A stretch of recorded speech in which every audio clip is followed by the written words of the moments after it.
Imagine a tutor who's always available, never gets tired, and customizes every lesson just for you.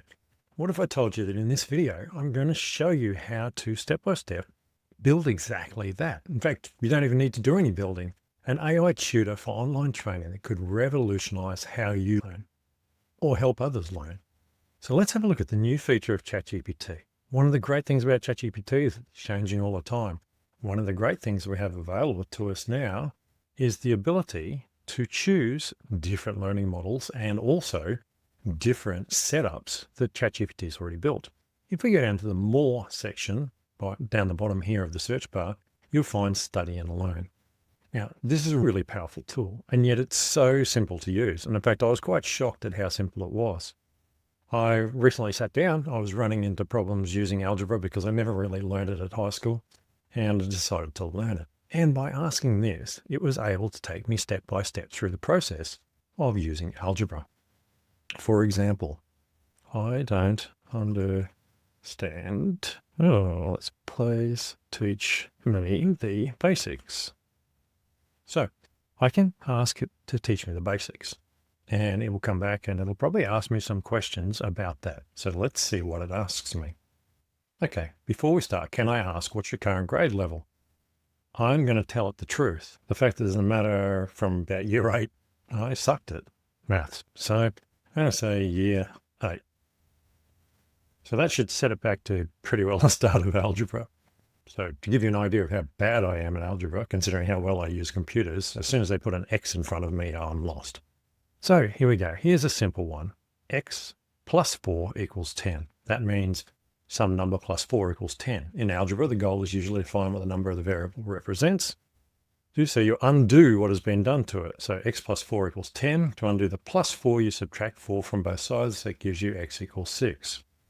Question for you. If the problem was x minus 7 equals 12, what would x be? Okay, so I can now work at this problem. So if I say x minus 7 equals 12, to get rid of the 7, I have to do the same to both sides. So x minus 7 plus 7.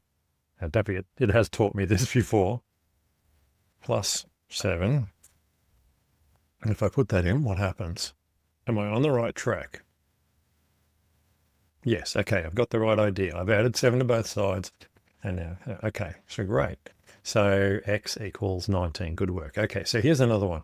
And this is where it really throws me. I hate it when it puts like 3x. Okay, so 3x, if the 3 is next to the x, it means 3 times x. I know that. So 3 times x equals 21.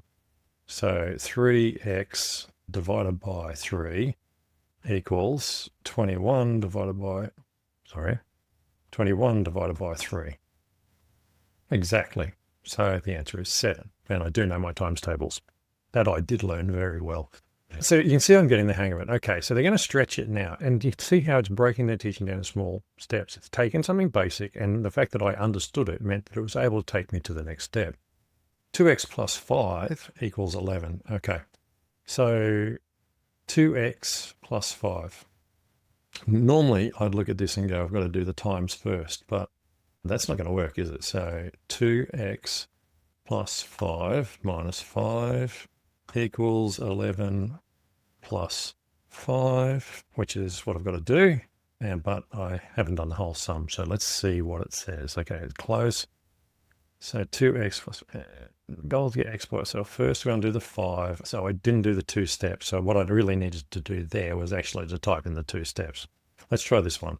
4x minus 3 plus 3 equals 9 plus 3. If I just do a shift enter, I can move down the next line. So that's 4x equals 12. So 4x divided by 4 equals 12 divided by 4. So x equals 3. Let's see if that's right. Excellent, perfect. So now you'll see it's taken me to an example where we've got variables on both sides. And this is where I give up. Too hard for me from now on. I'll definitely have to take some more lessons. But it gives you an example how you can take any topic and it can teach it to you. So if you had problems with something you did in school and you know that you probably should have learned it, this is one way to do it. Alternatively, you can actually get it to teach you things by uploading files. So if I go here, add files or photos, if I add a file, I'm going to look on my desktop here and I'm going to find a PDF. PDFs. Oops, helps if you move over so you can actually see the PDF files. CSV, JPEGs, Microsoft Audio, MPEG, PDF files. There we go, PDF files. Do we have something in PDFs? Oh, there we go, Microcourse Profits book. So let's take my book. I'm going to upload it and then I can get it to teach me something about this. So if I have now uploaded that, it has read that, I'm going to say, teach me about lesson planning. So you'll see here, it's now saying reader, got it. Let's shift gears to lesson planning. Lesson plan is basically a map for teaching. You can see here, simple framework, learning objective, the starter, the main teaching, guided practice, independent practice and review, and then homework, which is the standard format for a lesson. Question for you, do you want me to build an example lesson plan for algebra? Or no, I just want to learn about writing lesson plans. So it's gone back to the algebra, obviously, because we're in the same conversation. And it's always going to go back to what it already knows that you've discussed with it. So here we go. Let's focus on the skill of writing lesson plans. So it's giving me some breakdown of what goes into a lesson plan. Now, there is things that I can do. For example, say create a quiz. Quiz about lesson plans for me. So if you want to learn from doing quizzes, you can actually get it to create one. And it will then tell you if you're right or wrong. So let's have a look and see what we know. Multiple choice, short answer, multiple choice. Okay, so here we go. Question 1, multiple choice. What is the first step in writing a lesson plan? Choose activities, write the learning objective, pick the homework, decide on the timing. Okay, I'm going to say that it is going to be the first one. True or false, a good learning objective should be specific and measurable. Absolutely, it's an objective. So we're going to say true. 2 parts of a lesson plan help students practice guided learning and individual learning.